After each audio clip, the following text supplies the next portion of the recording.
యేసుక్రీస్తు పవిత్ర నామమున నా ప్రియ సహోదరి సహోదరులారా, మీకు శుభములు వందనములు తెలియచేస్తున్నాను. ఈరోజు వాగ్దానము బైబిల్ గ్రంథంలో నుండి మత్తయి సువార్త 6వ అధ్యాయము 20వ వాక్యమును ధ్యానించుకుందాము. పరలోకమందు మీ కొరకు ధనమును కూర్చుకునుడి, అచట చిమ్మట అయినను తుప్పైనను దానిని తినివేయదు, దొంగలు కన్నము వేసి దొంగిలరు. నా ప్రియమైనటువంటి దేవుని బిడ్డలారా, పరలోకమందు మీ కొరకు ధనమును సమకూర్చుకున్నాడని యేసుక్రీస్తు సెలవిస్తూ ఉన్నాడు. పరలోకమందు ఏమిటి ఆ ధనము అనగా నీతి, న్యాయం, ప్రేమ, సంతోషం, సమాధానం, దీర్ఘశాంతం, దయాళుత్వం, మంచితనం, విశ్వాసం, సాత్వికం, ఆశా నిగ్రహం, ఇవన్నీ కూడా ధనము, పరలోక ధనం ఇది. కాబట్టి పరలోకములు నీకు ధనం ఇవే. కాబట్టి పరలోకమందు మీరు ధనమును సమకూర్చుకున్నది. ఆ పరలోక రాజ్యమును చేర్చబడాలంటే వీటిని అనుసరించాలి. అదే అక్కడ నీకు ధనము. మరి ఈ భూలోకంలో ఉన్నటువంటి ధనము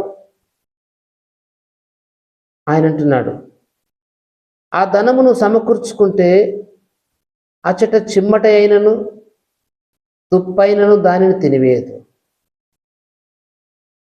అంటే ఈ ధనమును ఏది పాడు చేయదు. సత్యము, నీతి, ధర్మము, న్యాయము, సమాధానము, ప్రేమ, గౌరవము, సంస్కారము, వినయము, విధేయత, పవిత్రత, ఇలా చాలా ఉన్నాయండి. ధర్మ కార్యములు, ధర్మమును ఆచరించే పద్ధతులు, ఇవన్నిటిని నీవు అనుసరించి నడుచుకోవాలి. ఇది పరలోకపు ధనము, మోక్షరాజ్యపు ధనము. వీటిని ఎవరు దొంగిలరు, దోచుకుపోరు. ఎందుకంటే ఈ ధనము శ్రేష్టమైనది, పవిత్రమైనది, దేవునికి ఇష్టమైనటువంటి ధనము.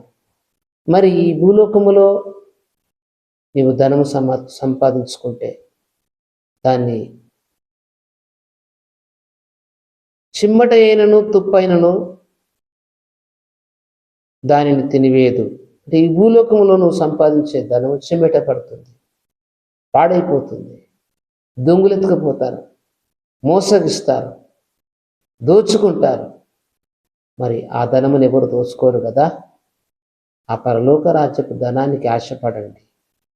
ఈ భూలోక ధనం కోసం మీరు ఎంత ప్రయాసపడుతున్నారో. కాబట్టి దానికంటే శ్రేష్టమైన ధనం ఒకటి ఉంది, పరలోక రాజ్యపు ధనము. ఆ ధనమును సంపాదించుకోండి. ఆ రాజ్యం మీకు సొంతమవుతుంది. ఆ రాజ్యం మీకు శాశ్వతమైన రాజ్యం. ఈ రాజ్యం నీవు మంచిగుంటే 100 ఏళ్ళు, లేదంటే 60 ఏళ్ళు, 70 ఏళ్ళు, 80 ఏళ్ళు మాత్రమే. ఎప్పుడు ఏం జరుగుతుందో నీ జీవితానికి తెలియదు.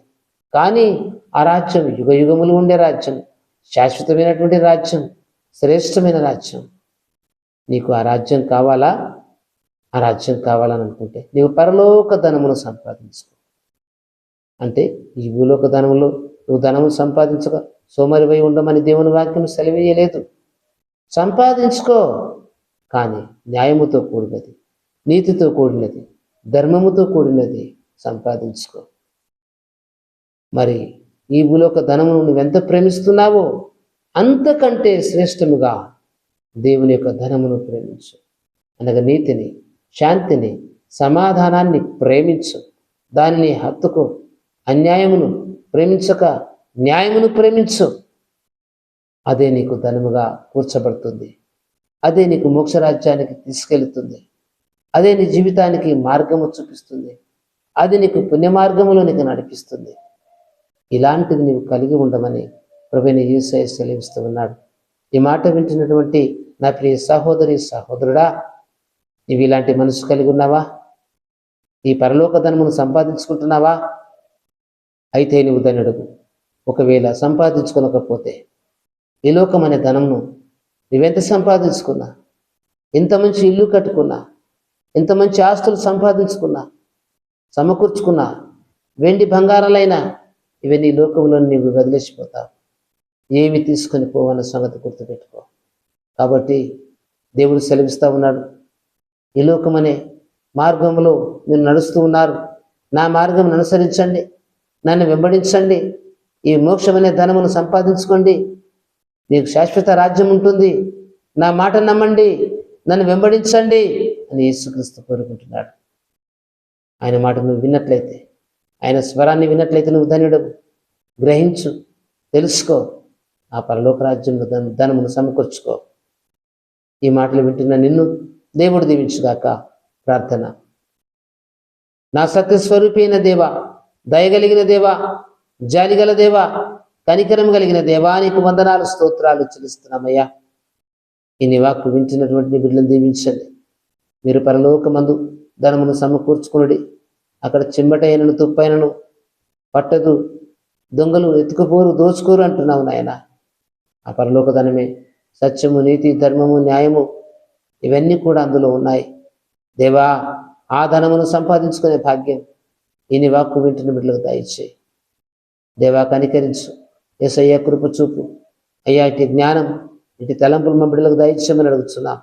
దాన్ని ఈ లోకమైన ధనము అన్యాయంతో సంపాదించక న్యాయముతో సంపాదించు మీకు నామాన్ని మహిమపరిచే భాగ్యం దయచేయమని యేసు నామాన్ని అడుగుతున్నాము తండ్రి. ఆమేన్.